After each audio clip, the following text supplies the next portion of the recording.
तो हमारे पास डिप्लोमा तो 8-9 डिप्लोमा है जी। और फॉरेन कंट्री में मैं रहा हूँ।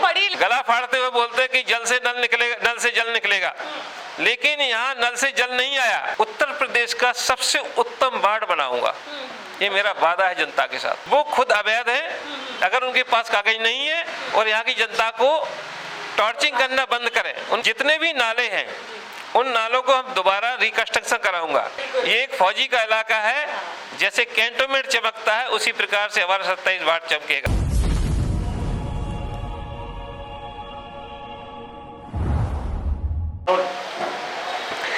नमस्कार, मैं हूं साक्षी राय और आप देख रहे हैं खरी बात न्यूज। बहुत बहुत स्वागत है खरी बात न्यूज के खास सेगमेंट आमने सामने में। और हमारे साथ आपको बता दें कि वार्ड नंबर 27 से जितेंद्र कुमार दोहरे हैं, जो कि कांग्रेस के अधिकृत प्रत्याशी हैं और जो है सभासद का चुनाव लड़ने जा रहे हैं इस बार। तो सीधे इनसे बात करेंगे और जानेंगे कि क्या इनकी प्राथमिकताएं हैं और एक अलग सोच लेकर जो है ये उतर रहे हैं। आपको बता दें कि ये आर्मी से रिटायर्ड हैं और इन्हीं से पूछेंगे आगे कि इनकी क्या घोषणाएं हैं, क्या प्राथमिकताएं हैं, क्यों ये चुनाव में उतर रहे हैं। बहुत बहुत स्वागत है खरी बात न्यूज में आपका। धन्यवाद साक्षी जी। सबसे पहले यही पूछना चाहूंगी, आप आर्मी में किस पोस्ट पर रहे हैं पहले? मैं आर्मी के अंदर फोरमैन ऑफ सिग्नल से सूबेदार रैंक होता है। अच्छा। और मैं टेक्निकल टेलीकम्युनिकेशन से डिपार्टमेंट से हूँ। ये कोर ऑफ सिग्नल्स का सबसे टॉप का इंडियन आर्मी का ट्रेड होता है, मैं उससे ही बिलोंग करता हूँ। क्यों, कैसे सोचा आपने, मतलब आर्मी से आप आते हैं तो कैसे सोचा कि राजनीति में एंटर करना है, क्यों सोचना पड़ा? साक्षी जी, मैं राजनीति करने नहीं आया। पहली बात तो आपको बताऊं, मैं राजनीतिक नहीं हूँ, न राजनीति करूंगा। मैं विकास की लड़ाई को लेकर के जो मेरी सोच है, विकास की लड़ाई की है। जिस प्रकार से मैं देश सेवा करके अभी समाज सेवा के लिए इसलिए आया हूँ कि यहाँ आकर के देखा तो बड़ी समस्याएं हैं। जनता के बीच में रहने का सौभाग्य मिला, आप लोगों के माध्यम से हमें मीडिया में आने का मौका मिला। तो जो समस्याएं हैं, जो यहाँ का प्रशासन है, वो उन समस्याओं का निदान अपने लेवल पे करना नहीं चाहता। अच्छा। उसको ऐसा लगता है कि जो आर्मी का आदमी है, परसेप्शन का ऐसा है, इनको मालूम नहीं होगा।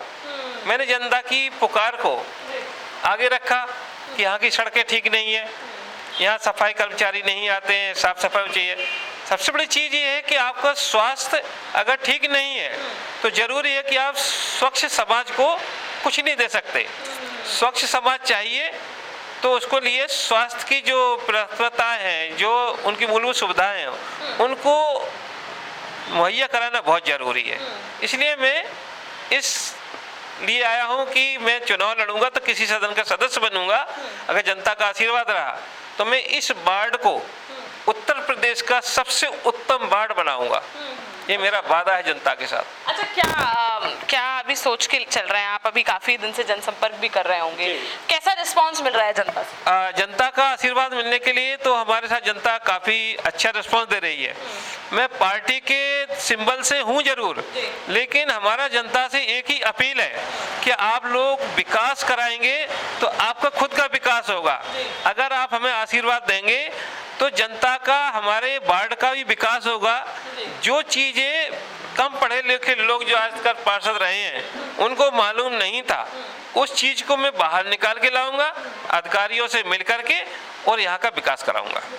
आपकी बेटी भी जो है अधिवक्ता हैं हाई कोर्ट में, और जिस दिन हमने उनसे मुलाकात करी थी उस दिन उनका भी ये कहना था कि वो कहीं ना कहीं केसेस जो है यहाँ की जनता के लिए लड़ने वाली हैं। तो वो कौन से केसेस हैं जो आप और आपकी बेटी जो है मिलकर जनता की तरफ से लड़ने वाली? जी, मैं यहाँ पर एक हमारा जेडीए ने यहाँ की जनता को एक अवैध घोषित करने की कोशिश की है। अच्छा। जबकि अवैध नहीं है। हर एक किसान के पास खतौनी है, उनकी पुश्तैनी जमीन है। दूसरा, जिस भी ने प्लॉट लिया है, उन किसानों से प्लॉट लिया है, तो उसमें जो लैंड वैल्यू जो वहाँ की है डीएम साहब के द्वारा घोषित की गई है, उसके स्टैम्प पेपर लगाए हुए हैं, किसी ने दाखिल खारिज कराया गया है। इसके बाद मजे की बात यह है कि जेडीए उस चीज को अघोषित, अवैध घोषित कर रहा है डिमांड को, वो उसी पे हरित पार्क लिख रहा है। लेकिन जेडीए के पास एक तरफ कह रहा है कि मेरे पास पैसा नहीं है कि जमीन का जो एक्वायरमेंट किया जाए, दूसरी तरफ बोल रहा है कि हरित पार्क है। अगर जेडीए हरित पार्क के कुछ कागज उसके पास हैं तो खतौनी किस खतौनी में, किस फसली में जेडीए वालों ने उस किसान को, उमदरी की जमीन को ले लिया है और उस किसान को उस चेक से पैसा पेमेंट हो गया है, तो तब मुझे अवैध घोषित कर सकता है। अन्यथा वो खुद अवैध है अगर उनके पास कागज नहीं है।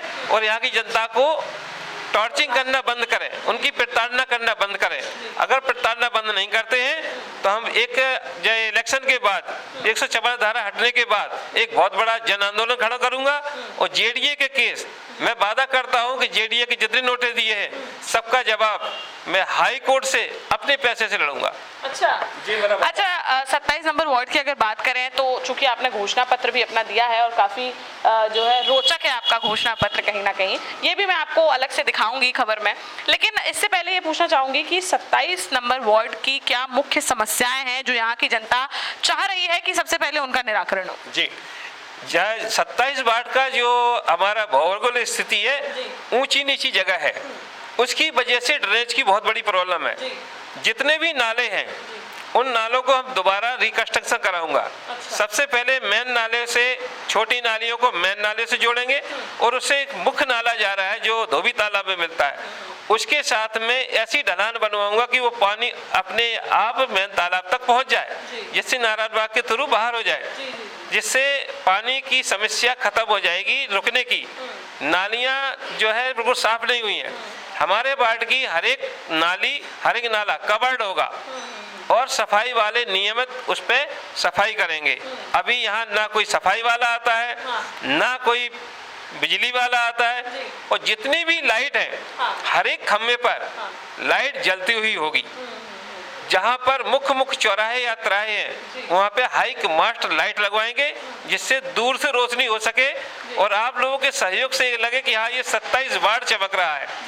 ये एक फौजी का इलाका है, जैसे कैंटोनमेंट चमकता है उसी प्रकार से हमारा 27 वार्ड चमकेगा।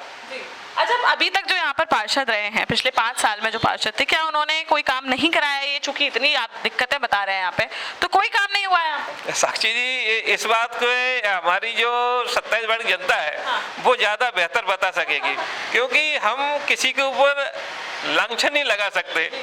वो उनका परसेप्शन था कैसा उन्होंने किया, लेकिन जो समस्या मेरे सामने आई है उस समस्या को मैं बयां कर सकता हूँ।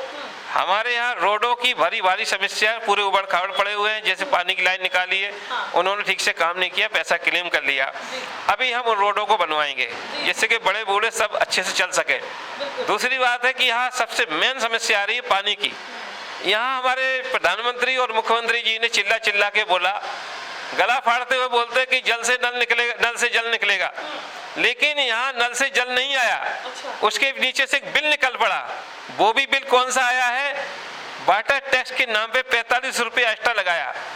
अगर मुख्यमंत्री और प्रधानमंत्री सत्ता पक्ष में बैठे डबल इंजन वाले ये बताएं कि उनकी पार्टी भी लड़ रही है कि ये जल कब आएगा। मैं सदन का सदस्य होने के नाते अगर बनता हूँ, जनता के साथ मिलता है, सबसे पहले मैं इसमें पानी छुड़वाऊंगा और इसके लिए मैं आंदोलन करना पड़े तो उसको भी करूंगा, लेकिन हर एक नल में जल आएगा। बिल आएगा 100 रुपया। ये पूरा बिल भरने की कोई जरूरत नहीं है, इसके लिए हम आगे की नीति बनाएंगे। अच्छा, कहीं ना कहीं मतलब 27 नंबर वार्ड के जो लोग हैं वो ये सोच सकते हैं कि एक कांग्रेस ने जो अपना अधिकृत प्रत्याशी उतारा है यहाँ से, जो एक आर्मी का पूर्व सूबेदार है, तो उस चीज का लाभ उस जनता को मिलने जा रहा है। एक सूबेदार का जो दायरा होता है, सूबेदार रैंक का एक अपने आप में बहुत बड़ा दायरा होता है, और एक अच्छा प्रशासक और एक टेक्निकल, हम 3 चीज को लेके चलते हैं। क्योंकि मैं एक लीडरशिप क्वालिफाइड हूँ, हमारा जेएलए बरेली से उसका मैं अल्फा ग्रेडर हूँ। जो चीज यहाँ के लोग नहीं जानते और जो हमारे विपक्ष में जो प्रत्याशी खड़े हैं उन्होंने उसका नाम भी नहीं सुना होगा। जूनियर लीडर एकेडमी बरेली से मैं उसका अल्फा ग्रेडर हूँ, और उसमें बहुत चीजें होती है जिसमें कि मैनेजमेंट सबसे बड़ी चीज है। मुझे लग रहा है कि यहाँ मैनेजमेंट की वो जो हमें शिक्षा मिली है उसको मैं इस्तेमाल करूँगा। इसके साथ साथ में MDIC हूँ, मैं मास्टर डिग्री कम्युनिकेशन हूँ, उसका भी कम्युनिकेशन स्किल बढ़ाने में नौजवानों की मदद होगी। और हमारे बड़े बूढ़ों को भी उसमें बातचीत का तरीका किस प्रकार का होना चाहिए, कैसे हम आदान प्रदान करें वो भी बताएंगे। तो हमारे पास डिप्लोमा तो 8-9 डिप्लोमा है और फॉरेन कंट्री में मैं रहा हूँ। पढ़ी लिखी प्रत्याशी को कहीं ना कहीं 27 नंबर वार्ड की जनता जिताना चाहती है। जी जी जी, मैं साइंस का स्टूडेंट होने के नाते पढ़ा लिखा आदमी हूँ।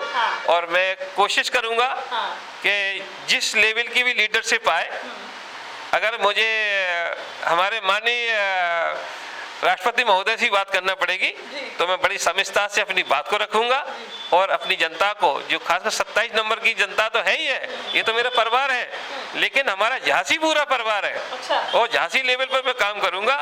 और जो इन्होंने एक नया प्रोजेक्ट लगा रखा है झांसी स्मार्ट सिटी का, उसका 1400 करोड़ रुपया आया हुआ है। हम इनसे पाई पाई का हिसाब लेंगे कि 27 नंबर वार्ड में हमारा शेयर जो था कहाँ खर्च किया, वो बीजेपी वाले बताएंगे।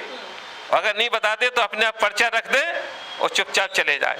चलिए 27 नंबर वार्ड की जनता को क्या संदेश देना चाहते हैं? 27 नंबर की जनता को मैं यही संदेश देना चाहता हूँ कि सभी लोग मिलकर के पंजे के सामने बटन दबाएं और पहले मुझे आशीर्वाद दें, जिससे कि मैं आपको जो जेडीए की समस्या है, पानी की समस्या है, बिजली की समस्या है, एक और पॉइंट में बीच में छोड़ गया, जो हमारे नौनिहाल बच्चे होते हैं उनको मोटिवेशनल कैसे किया जाए, हाउ टू मोटिवेट, क्योंकि उनको जब तक हम प्रतियोगिता में नहीं लाएंगे वो आगे नहीं बढ़ सकते। क्योंकि परिवार में जो लोग हैं, कुछ बेचारे मजदूर हैं, कोई खेतीहर हैं, तो उनको ये चीज़ समझ में नहीं आता। इसको मैं स्कूलों में जा कर के मैं खुद क्लास लेकर के टीचरों के बीच में और इस चीज़ को करेंगे, जिससे कि बच्चे हमारे स्पोर्ट्स ग्राउंड में आ सके, कंपटीशन ग्राउंड के लिए तैयार हो सके और उनका प्रोत्साहन करेंगे और सम्मान भी करेंगे।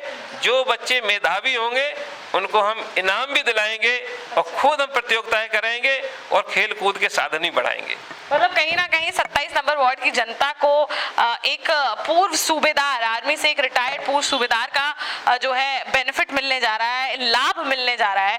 तो आपको क्या लगता है कि ये जो जितेंद्र कुमार दोहरे हैं, जो आर्मी से रहे हैं पहले और अब जो है कांग्रेस का अधिकृत प्रत्याशी बनकर उतर रहे हैं 27 नंबर वार्ड से, ये कितना विकास करा सकते हैं? यहाँ की जनता क्या सोच रही है, 27 नंबर वार्ड की जनता क्या सोच रही है, ये हमें कमेंट बॉक्स में कमेंट करके जरूर बताएं। आप क्या सोच रहे हैं, कितने वोटों से इनकी जीत होने वाली है? 4 तारीख को प्रथम चरण में जब वोटिंग है तो क्या होने वाला है?